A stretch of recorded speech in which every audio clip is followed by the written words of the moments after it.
الحمد للہ رب العالمین والصلاة والسلام علی سید الانبیاء والمرسلین اما بعد اعوذ باللہ من الشیطان الرجیم بسم اللہ الرحمن الرحیم یا ایہا الذین آمنوا اتقوا اللہ وذروا ما بقی من الربا ان کنتم مؤمنین فإن لم تفعلوا فأذنوا بحرب من اللہ ورسولہ صدق اللہ العظیم اللہم صلی علی محمد وعلی آل محمد وبارک وسلم رب اشرح لی صدری ویسر لی امری واحلل عقدۃ من لسانی یفقہوا قولی واجعل لی وزیرا من اہلی آمین یا رب العالمین۔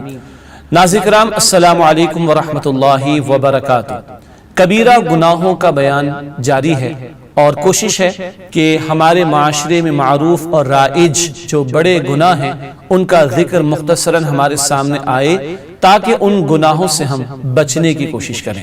سب سے پہلی بات سود خوری کا معاملہ۔ سود کیا ہوتا ہے ہم سب کو معلوم ہے۔ قرض کے معاملات میں، قرض کے لین دین میں کوئی بھی اضافہ وہ سود کہلاتا ہے۔ تفسیرات علماء اور مفتیان کرام بیان کرتے ہیں، موجود بھی ہیں۔ اس وقت اس کی ٹیکنیکل ڈیفینیشن پر گفتگو کرنا مقصود نہیں ہے، لیکن اتنا یاد رہے کہ سود خوری کس قدر بڑا جرم ہے تو انشاءاللہ تعالی بحث ختم ہو جائے گی اور بچنے کی فکر زیادہ ہوگی۔ اتنا کہ صرف سود نہیں بلکہ جہاں سود کا شک اور شبہ بھی آئے گا بندہ اس سے بھی بچنے کی کوشش کرے گا۔ قرآن حکیم میں جس گناہ پر، جس برے عمل پر اللہ اور اللہ کے رسول صلی اللہ علیہ وسلم سے جنگ کرنے کی دھمکی دی گئی ہے وہ سود خوری کا گناہ اور جرم ہے۔ اتنے شدید الفاظ اعمال میں سے کسی اور بات پر نہیں آئے جو سود خوری کے بارے میں آئے۔ قرآن فرماتا ہے سورہ البقرہ کی آیت نمبر 278 اور 279 278 اور 279 یا ایھا الذین آمنوا اتقوا اللہ، اے ایمان والو اللہ سے ڈرو، اللہ کا تقوی اختیار کرو، وذروا ما بقی من الربا، اور ربا میں سے جو کچھ رہ گیا اسے چھوڑ دو، ان کنتم مؤمنین، اگر تم ایمان والے ہو۔ انداز کیا عجیب انداز ہے۔ شروع میں بھی ایمان کا ذکر اس آیت میں، البقرہ آیت نمبر 278، اور اس آیت کے آخر میں بھی ایمان کا ذکر ہے۔ اے ایمان والو اللہ سے ڈرو اور ربا یعنی سود کو چھوڑ دو اگر تم ایمان والے ہو۔ معلوم ہوا ایمان اور سود کا دھندا ایک جگہ جمع نہیں ہو سکتے۔ اللہ اکبر۔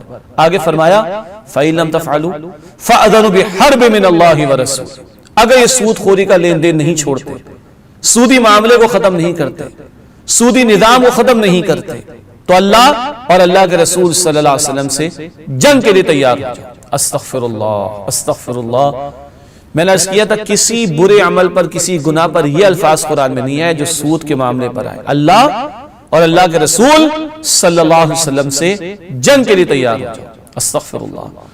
اللہ کے نبی صلی اللہ علیہ وسلم نے ارشاد فرمایا، مسلم شریف کی روایت، بلکہ لعنت فرمائی۔ لعنت کبیرہ گناہوں کی تعریف کے ضمن میں بات پہلے آ چکی ہے کہ جس عمل پر اللہ یا اللہ کے رسول صلی اللہ علیہ وسلم نے لعنت فرما دی وہ عمل بھی کبیرہ گناہوں میں شامل ہوگا۔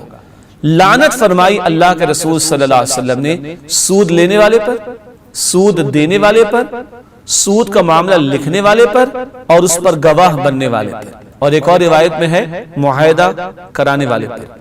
لینے والا، دینے والا، لکھنے والا، گواہ بننے والا، معاہدہ کرانے والا، سود کے تعلق سے 5 باتیں لعنت فرمائی ان سب پر، اور فرمایا کہ یہ سب کے سب بالکل برابر ہیں۔ استغفر اللہ۔ اللہ کے رسول صلی اللہ علیہ وسلم نے ارشاد فرمایا سود کا 1 درہم کھانا، سود کا 1 درہم کھانا 36 مرتبہ زنا کرنے سے زیادہ شدید بات ہے۔ موطا امام مالک کی روایت ہے، سود کا 1 درہم کھانا 36 مرتبہ زنا کرنے سے زیادہ شدید بات ہے۔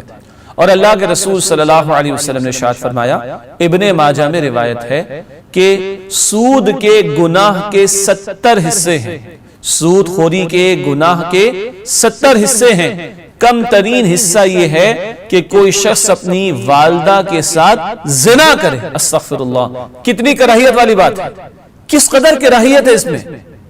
اور یہ گندگی سود خوری کی اتنی ہی بڑی گندگی ہے کہ اللہ کے نبی علیہ الصلوۃ والسلام فرما رہے ہیں سود خوری کے گناہ کے 70 حصے ہیں، کم ترین حصہ یہ ہے کہ کوئی شخص اپنی والدہ کے ساتھ منہ کالا کرے، زنا کرے۔ استغفر اللہ۔ اور قیامت کے دن کیا ہو رہا ہوگا؟ احادیث میں ذکر آیا، نبی صلی اللہ علیہ وسلم نے ارشاد فرمایا کچھ لوگوں کو خون کی ندی میں پھینکا جائے گا، پتھر مارے جا رہے ہوں گے، اور وہ کنارے کی طرف آنا چاہیں گے تو پھر ان کو کچلا جائے گا، پھر ان کو خون کی ندی میں ڈالا جائے گا، بتایا کہ یہ سود خوروں کا انجام ہوگا۔ کچھ کے بارے میں ذکر آیا حدیث میں، ان کے بڑے بڑے پیٹ ہوں گے ٹرانسپیرنٹ، جیسے کہ جار ہوتا ہے کوئی یا شوکیس ہوتا ہے، اندر سب کچھ نظر آتا ہے، ٹرانسپیرنٹ پیٹ ہوں گے بڑے بڑے، جن میں سانپ اور اس طرح کے جانور گھوم رہے ہوں گے۔ فرمایا کہ سود خوروں کا انجام ہوگا کل جہنم کے اندر۔ اللہم اجرنا من النار، اے اللہ ہم سب کو آگ کے عذاب سے محفوظ فرما۔ ناظرین کرام، یہ شدت قرآن حکیم میں اور احادیث مبارکہ میں سود کے معاملے پر آتی ہے۔ اللہ حساسیت ہمیں عطا فرمائے۔ اور میں نے عرض کیا تھا ابتدا میں، سود تو بڑی بات ہے، ربا عربی میں کہتے ہیں سود کو، سود تو بڑی بات ہے جسے عربی میں ربا کہا گیا، ریبا شک بھی آئے تو چھوڑ دو۔ سیدنا عمر رضی اللہ تعالی عنہ نے فرمایا دعو الربا و ریبا، ربا بھی چھوڑ دو جسے سود کہتے ہیں اردو میں، اور جہاں ریبا شک آئے، ذالک الکتاب لا ریب فی، البقرہ کے شروع میں ہے نا، جہاں شک بھی آئے اس کو چھوڑ دو۔ اللہ تعالیٰ اس نحوست سے، گندگی سے، اتنے بڑے جرم سے میری اور آپ کی، سارے مسلمانوں کی حفاظت فرمائے۔ سبسکرائب کیجئے ہمارے چینل اور دبائیے بیل کا آئیکن تاکہ آپ کو ریگولر نوٹیفیکیشن اپڈیٹس مل سکے۔